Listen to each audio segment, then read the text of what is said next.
प्यारे बच्चों, welcome to my channel Verma study 2020 book लाना। मैं यूपी बोर्ड के क्लास 12th के छात्र छात्राओं के लिए इकोनॉमिक सब्जेक्ट को हिंदी माध्यम से मैं फुल कोर्स कराऊंगा। यदि आप फुल कोर्स करना चाहते हैं तो मेरे चैनल को सब्सक्राइब कीजिए और बेल आइकन को प्रेस करना ना भूलें, ताकि जो भी वीडियो मैं अपलोड करूं उसका नोटिफिकेशन आपको सबसे पहले मिल सके। प्यारे बच्चों, माइक्रो इकोनॉमिक्स पढ़ाया जा चुका है। माइक्रो इकोनॉमिक्स में चैप्टर 3 चल रहा है, मुद्रा और बैंकिंग।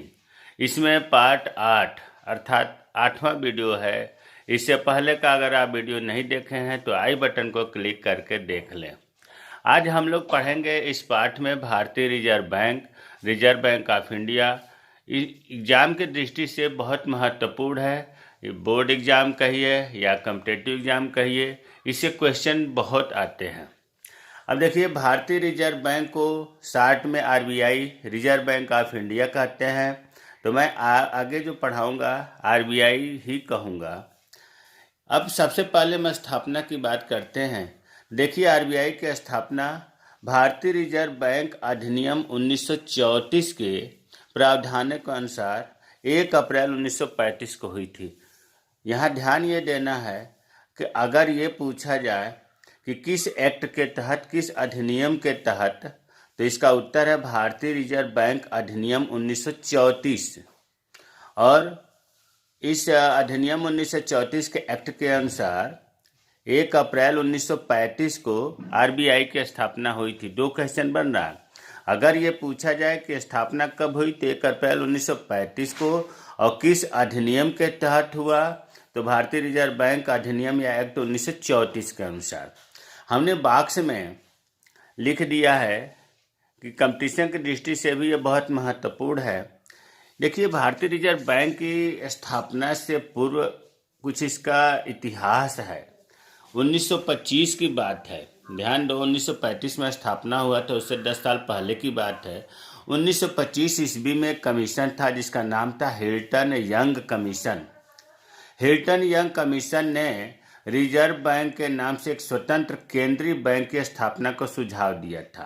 प्यारे बच्चों, 1925 में सबसे पहले केंद्रीय बैंक का मतलब आरबीआई की स्थापना का सुझाव जो है हिल्टन यंग कमीशन ने दिया था, लेकिन इस पर कोई कार्रवाई नहीं हुई। इसके सुझाव को सरकार ने ध्यान नहीं दिया। इसके बाद 1925 के बाद 1931 की बात हो रही है। 1931 में एक समिति थी जिसका नाम था केंद्रीय बैंकिंग जांच समिति। इन्होंने भी यही सिफारिश किया, यही सुझाव दिया जो हिल्टन यंग कमीशन ने दिया था। तो 1931 में जब केंद्रीय बैंकिंग जांच समिति ने भी यही सिफारिश किया कि रिजर्व बैंक की स्थापना भारत में होना चाहिए, तो इसके सुझाव को, सिफारिश को अमल में सरकार ने लाई, जिसके परिणाम स्वरूप 8 दिसंबर 1933 को एक बिल संसद में प्रस्तुत किया गया। दिसंबर का महीना था, 17 वर्ष समाप्ति पर था। इस बिल पर 6 मार्च 1934 को वायसराय के हस्ताक्षर हुए, मतलब बिल पारित हो गया संसद से, और 1 अप्रैल सन 1935 से आरबीआई ने अपना कार्य प्रारंभ कर दिया। तो देखिए, क्वेश्चन यही जो 6 मार्च 1934 को वायसराय ने हस्ताक्षर किया, इसी को कहा जाता है कि मतलब भारतीय रिजर्व बैंक अधिनियम 1934 के प्रावधानों के अनुसार। तो देखिए, इसमें सबसे थोड़ा सा महत्वपूर्ण क्वेश्चन यह है कि 1925 ईस्वी में हिल्टन यंग कमीशन ने सुझाव दिया जो अमल में नहीं लाया गया। 1931 में केंद्रीय बैंकिंग जांच समिति ने सिफारिश किया, इसके अमल में 1933 में बिल संसद में पेश किया गया जो 1934 में पास हो गया। वायसराय के हस्ताक्षर हो गए और पास हो गया, और 1 अप्रैल 1935 को आरबीआई ने कार्य प्रारंभ कर दिया। ये हमने बॉक्स में लिख दिया, इससे भी जानना जरूरी है। अब देखो, भारत का जो केंद्रीय बैंक है, एकमात्र केंद्रीय बैंक ये आरबीआई ही है, और यह सभी बैंकों का संचालक है, सभी बैंकों का पिता है, सभी बैंकों का मालिक है आरबीआई।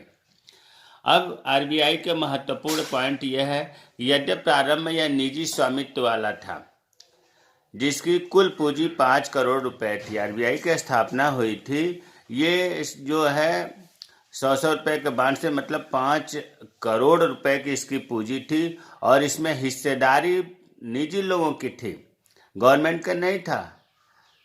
तो निजी स्वामित्व वाला, जबकि लोग ये जानते हैं कि आरबीआई की स्थापना सरकार ने किया। नहीं, ये निजी स्वामित्व वाला बैंक था जिसकी कुल पूंजी स्टार्टिंग में कितनी थी? 5 करोड़ रुपए। 1 जनवरी 1949 को इस बैंक का राष्ट्रीयकरण कर दिया गया। मतलब अब ये पूर्णतः सरकारी बैंक है। बहुत महत्वपूर्ण क्वेश्चन है। 1 जनवरी 1949 को रिजर्व बैंक ऑफ इंडिया का राष्ट्रीयकरण कर दिया गया, नेशनलाइज्ड कर दिया गया, सरकारी कर दिया गया। अब ये पूर्णतः सरकारी बैंक हो गया। आरबीआई के जो सबसे पहले गवर्नर थे उनका नाम था सर ओसबर्न स्मिथ। 1935 से 37 तक थे। तो सबसे फर्स्ट गवर्नर थे आरबीआई के सर ओसबर्न स्मिथ। और स्वतंत्रता के समय कभी कभी पूछ दिया जाता है कि आरबीआई के गवर्नर कौन थे, तो सर सीडी देशमुख थे 1943 से 1949 के बीच। तो सबसे पहले सर ओसबर्न स्मिथ और आज़ादी के समय गवर्नर थे सर सीडी देशमुख। अब प्रश्न उठता है कि वर्तमान में कौन है आरबीआई के गवर्नर? तो वर्तमान में आरबीआई के गवर्नर श्री शक्ति दास जी हैं। श्री शक्तिकांत दास वर्तमान में आरबीआई के गवर्नर हैं। प्यारे बच्चों, केंद्रीय बोर्ड का मतलब ये हुआ कि जो आरबीआई का संचालन होता है वह जो है केंद्रीय संचालक मंडल के द्वारा होता है, जिसको हम केंद्रीय बोर्ड करते हैं। इसके साइड की हम बात करें तो एक स्थानीय बोर्ड भी होता है जो केंद्रीय बोर्ड को हेल्प करता है। तो मेन जो है आरबीआई की संचालन करने वाला जो बोर्ड है केंद्रीय बोर्ड, इसमें 1 गवर्नर और 4 उप गवर्नर डिप्टी गवर्नर होते हैं। तो अभी हमने बताया कि गवर्नर श्री शक्तिकांत दास जी हैं और उप गवर्नर श्री बीपी कानूनगो, श्री महेश कुमार जैन, डॉक्टर एमडी पात्रा, श्री एम राजेश्वर राव। चारों गवर्नर जो वर्तमान में हैं, ये आज जो है ये वीडियो बनाया जा रहा है 6 फरवरी 2021 को। तो इस समय का करंट का ये डाटा है। गवर्नर हैं श्री शक्तिकांत दास जी और उप गवर्नर हैं श्री बीपी कानूनगो, श्री महेश कुमार जैन, डॉक्टर एमडी पात्रा, श्री एम राजेश्वर राय। अब एक महत्वपूर्ण बात आरबीआई से संबंधित ये है कि जो आरबीआई का लेखा वर्ष होता है, फाइनेंशियल ईयर जो होता है, वो 1 जुलाई से शुरू होता है और 30 जून तक होता है।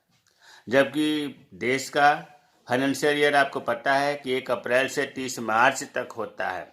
बैंकों का भी फाइनेंशियल ईयर 1 अप्रैल से 30 मार्च तक होता है, लेकिन आरबीआई का जो है 1 जुलाई से 30 जून तक होता है। तो आपने जो अभी तक पढ़ा आरबीआई के स्थापना के संबंध में, केंद्रीय संचालक मंडल के सदस्यों के बारे में, हमें उम्मीद है कि समझ में आ गया होगा। अब आते हैं बैंक का प्रबंधन। बैंक का प्रबंधन कैसे होता है? तो देखिए, आरबीआई का प्रबंध भारत सरकार एक केंद्रीय संचालक मंडल के द्वारा, हमने अभी बताया था, केंद्रीय संचालक मंडल द्वारा करती है। भारत सरकार करती है और केंद्रीय संचालक मंडल को हम केंद्रीय बोर्ड भी कहते हैं। प्यारे बच्चों, केंद्रीय संचालक मंडल में कुल 20 सदस्य होते हैं जिनकी नियुक्ति केंद्र सरकार या भारत सरकार द्वारा की जाती है। यहाँ जानना बहुत ज़रूरी है कि आरबीआई का जो पूरा कार्य होता है वो केंद्रीय संचालक मंडल के द्वारा होता है और केंद्रीय संचालक मंडल में जो सदस्य होते हैं उनकी नियुक्ति भारत सरकार करती है। जो 20 सदस्य होते हैं, इसमें 1 गवर्नर जो भारत सरकार द्वारा नियुक्त होते हैं, 4 डिप्टी गवर्नर, उप गवर्नर, ये भी भारत सरकार द्वारा नियुक्त होते हैं, 10 मनोनीत संचालक जो भारत सरकार द्वारा मनोनीत होते हैं। ये मनोनीत संचालक जो हैं विशेषज्ञ होते हैं विभिन्न क्षेत्रों के, जैसे व्यापार क्षेत्र से, उद्योग क्षेत्र से, सहकारिता क्षेत्र के विशेषज्ञ होते हैं। 4 निर्वाचित संचालक या स्थानीय बोर्डों द्वारा निर्वाचित होते हैं। अभी आगे हम पढ़ेंगे कि स्थानीय बोर्ड क्या है। 4 स्थानीय बोर्ड हैं। इन प्रत्येक स्थानीय बोर्डों के जो निदेशक होते हैं वो भी इसमें आते हैं। एक मनोनीत सरकारी अधिकारी होता है जो भारत सरकार द्वारा मनोनीत होता है। तो आप देख रहे हैं कि 4, 5, 10, 15, 4, 20 सदस्य हो गए। तो आरबीआई का जो केंद्रीय बोर्ड या केंद्रीय संचालक का मंडल है, उसमें आपने देख लिया कि नियुक्ति कौन करता है और कौन कौन होते हैं। 20 सदस्य होते हैं जिनकी नियुक्ति केंद्र सरकार द्वारा ही की जाती है। अब है स्थानीय बोर्ड, जो कि हमने बताया कि केंद्रीय बोर्ड के साथ साथ स्थानीय बोर्ड भी है। स्थानीय बोर्ड का मुख्य कार्य होता है केंद्रीय संचालक मंडल को सहायता करना या केंद्रीय बोर्ड की हेल्प करना। अब देखिए स्थानीय बोर्ड के बारे में थोड़ा पढ़ें। बैंकिंग व्यवस्था के दृष्टिकोण से पूरे देश को 4 भागों में बांटा गया है। भाई बैंकिंग व्यवस्था अच्छे ढंग से चले, इसको ध्यान में रखते हुए पूरे भारत को 4 भागों में बांटा गया है। पूर्वी क्षेत्र, पश्चिमी क्षेत्र, उत्तरी क्षेत्र, दक्षिणी क्षेत्र।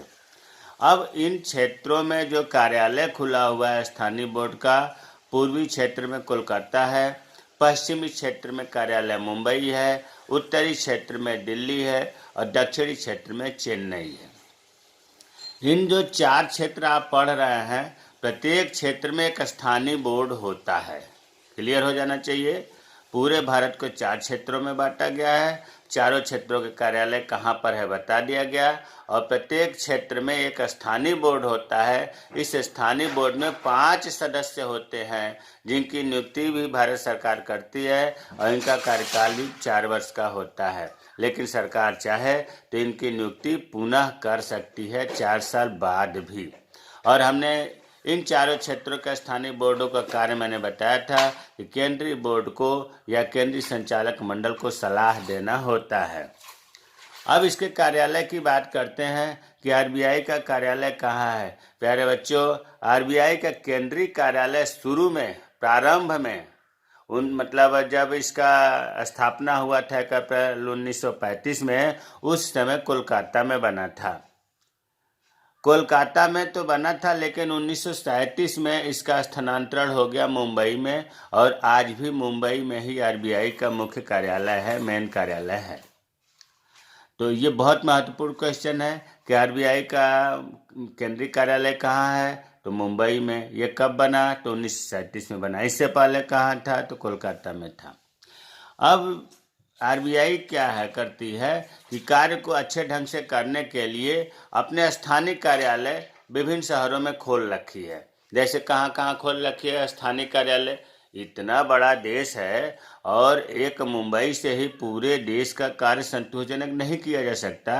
इसलिए आरबीआई ने कार्य को अच्छे ढंग से करने के लिए स्थानीय कार्यालय विभिन्न शहरों में कार्यालय खोल रखी है। जैसे नई दिल्ली में, चेन्नई में, बंगलौर में, कानपुर, नागपुर, पटना, अहमदाबाद, कोलकाता, हैदराबाद में स्थानीय कार्यालय खोले गए हैं। और जिन स्थानों पर आरबीआई की शाखाएं नहीं है, स्थानीय कार्यालय नहीं है, उन स्थानों पर SBI, state bank of India, इसके प्रतिनिधि के रूप में कार्य करता है। ये भी बात क्लियर हो जाना चाहिए कि जिन शहरों में आरबीआई की शाखा नहीं है, स्थानीय कार्यालय नहीं है, उन स्थानों पर एसबीआई जो है आरबीआई के एजेंट के रूप में, प्रतिनिधि के रूप में कार्य करते हैं। आरबीआई जो है केंद्रीय सरकार के अनुमति से, पहले अनुमति ले लेगी, इसके अनुमति से किसी भी स्थान पर नया कार्यालय खोल सकती है। केंद्रीय भारतीय रिजर्व बैंक जो है ये भारत सरकार की अनुमति लेकर के कहीं भी नया ऑफिस, नया कार्यालय खोल सकता है। इसके विदेशों में भी शाखाएं हैं। आरबीआई की विदेशों में जैसे लाहौर में, कराची में, लंदन में भी बैंकों की विदेशी शाखाएं हैं। कौन से बैंक की? आरबीआई की। तो हमें उम्मीद है कि आज के वीडियो में आरबीआई के स्थापना के संदर्भ में, आरबीआई के कार्यालय के संदर्भ में, आरबीआई के केंद्रीय बोर्ड, स्थानीय बोर्ड के संदर्भ में आपको समझ में आया होगा। अगर कहीं कोई डाउट है तो आप कमेंट बॉक्स में कमेंट करें, मैं रिप्लाई करूंगा। मेरे चैनल को सब्सक्राइब कीजिए। जय हिंद, जय भारत।